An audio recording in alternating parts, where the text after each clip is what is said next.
Something is happening across America right now that nobody saw coming. SB19. Keep appearing in spaces where Filipino artists have literally never stood before, and the loudest reaction isn't coming from A'TIN. It's coming from complete strangers asking one question they can't stop repeating: who are these people, and why haven't we heard of them until now?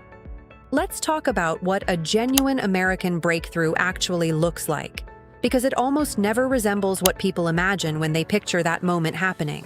It doesn't arrive as a single explosive announcement. It doesn't begin with a major label press release or a late-night television debut that suddenly makes millions of people simultaneously aware of an artist they'd never previously encountered. Real market penetration in the United States, the most competitive, most saturated, most unforgiving music landscape anywhere on Earth, happens through accumulation. Through presence in multiple spaces simultaneously. Through appearing so consistently across so many different environments that eventually, the question stops being, "Who is this?" and starts being, "Why didn't I know about this sooner?"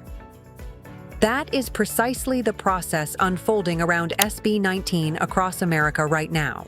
And once you see it clearly, the scale of what's happening becomes impossible to dismiss. For years, the phrase "American audiences reacting to SB19" meant one very specific thing: US-based YouTubers discovering GENTO's explosive choreography through an algorithm recommendation or stumbling onto a live performance clip that made them stop everything and watch from beginning to end. Those reaction videos mattered. They introduced SB19's name into American conversations authentically and organically. But they also had a ceiling. They reached people who were already spending time in music discovery spaces, already open to encountering something unfamiliar. That ceiling no longer defines SB19's American story. The shift that's happened, quietly, steadily, and with significantly more strategic intention than casual observers have recognized, is that SB19 has stopped arriving in America exclusively through screens.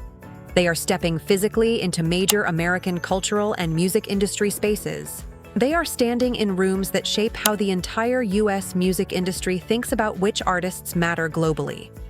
And the people encountering them in those spaces are not YouTube viewers already primed for discovery. They are journalists, executives, industry professionals, and mainstream cultural audiences who had never previously had a reason to think about OPM at all. The Grammy Museum appearance in Los Angeles captured exactly this distinction. This wasn't another overseas performance documented for the fan community and circulated through A'TIN's content networks. This was SB19, standing inside one of America's most institutionally significant music spaces, a venue whose entire purpose is to recognize, preserve, and present artists who have shaped music history. Their presence there communicated something that no streaming number or chart position could communicate as efficiently. Filipino artists now belong in the same physical spaces where American music culture takes itself most seriously. Here at SB19 Beat Zone, we want to be precise about why that matters, because the significance goes beyond the symbolism.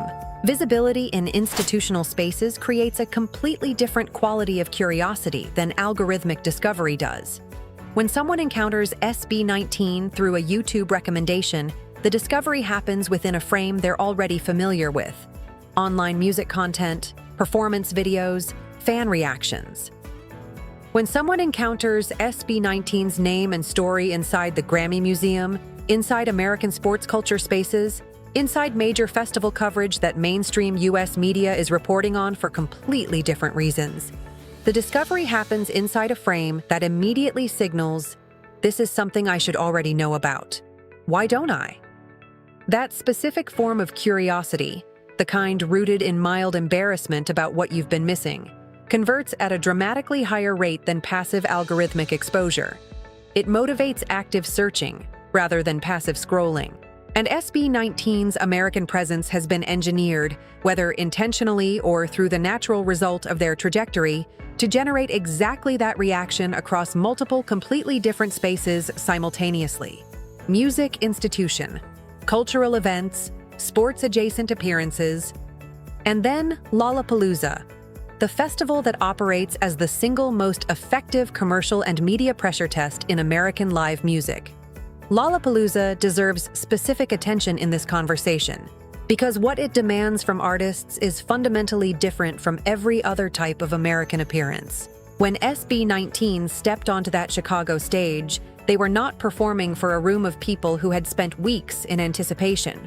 They were not even performing primarily for ATIN members who had traveled internationally to be there, though those supporters were absolutely present and essential.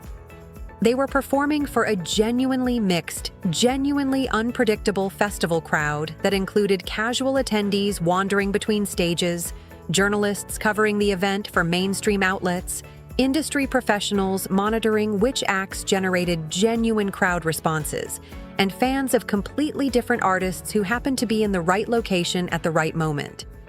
That crowd owes an unfamiliar act absolutely nothing. Zero inherited goodwill, zero patience for a slow build, zero obligation to stay if the performance doesn't immediately justify their attention.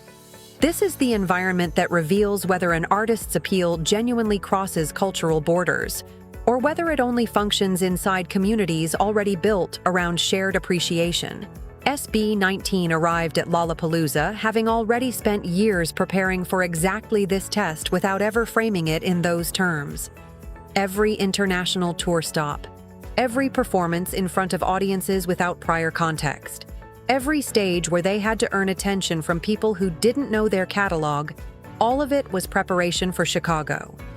And the reason SB19 can capture first-time American viewers so effectively comes down to something fundamental about how their performance communicates. You do not need lyric comprehension for GENTO to land with full force. The rhythm is physically commanding before the mind has processed a single word. The choreography demands visual attention even from a distance, even from someone who has no idea what OPM is or why they should care. The stage presence communicates confidence, precision, and genuine emotional investment with a clarity that transcends every language barrier that might theoretically exist between a Filipino group and an American festival audience. DAMD shows a darker, more aggressive dimension that resonates with audiences drawn to intensity. MAPA reveals emotional depth that communicates across cultural contexts because genuine human emotion never requires translation. The range across SB19's catalog means that different entry points exist for different types of new listeners. There is no single prerequisite for finding something within their music that connects personally. U.S. music media coverage adds another layer to this accumulation.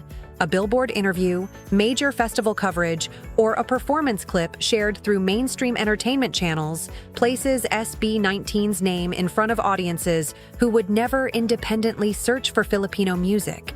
The story behind their rise, built in the Philippines without major label infrastructure, expanded internationally through authentic creative work and an extraordinarily organized fandom.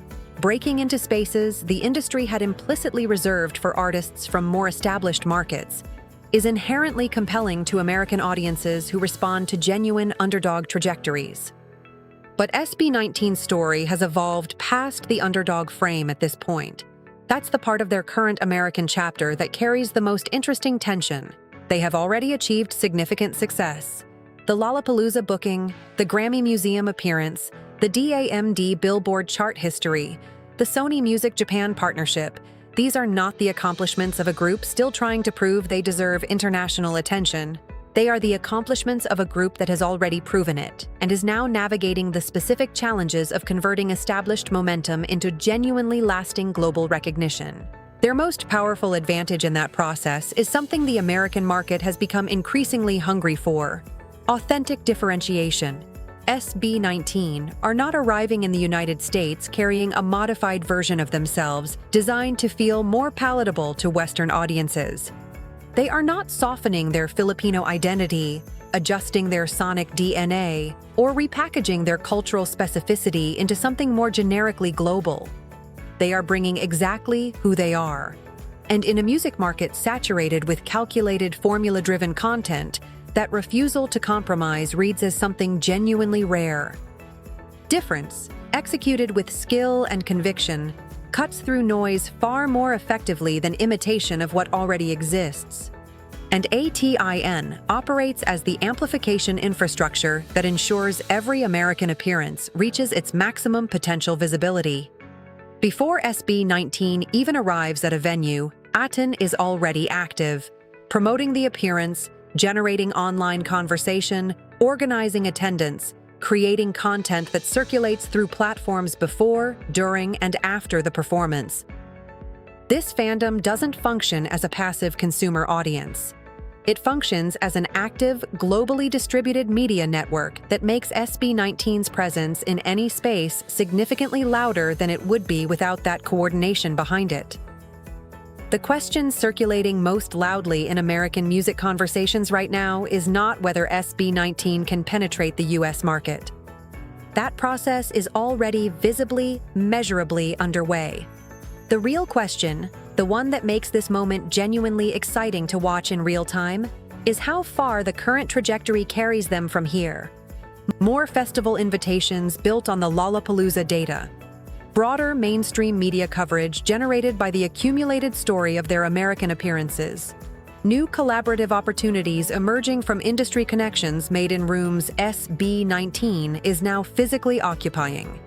An expanding audience of American listeners who encountered them in one space, searched out of curiosity, and found a catalog deep enough to reward genuine exploration. The USA is not simply reacting to SB19 anymore. It is beginning to pay attention in the way that precedes something much larger. Drop a comment telling us what you think SB19's biggest American moment has been so far, and subscribe to SB19 Beat Zone so you're right here when the next one lands.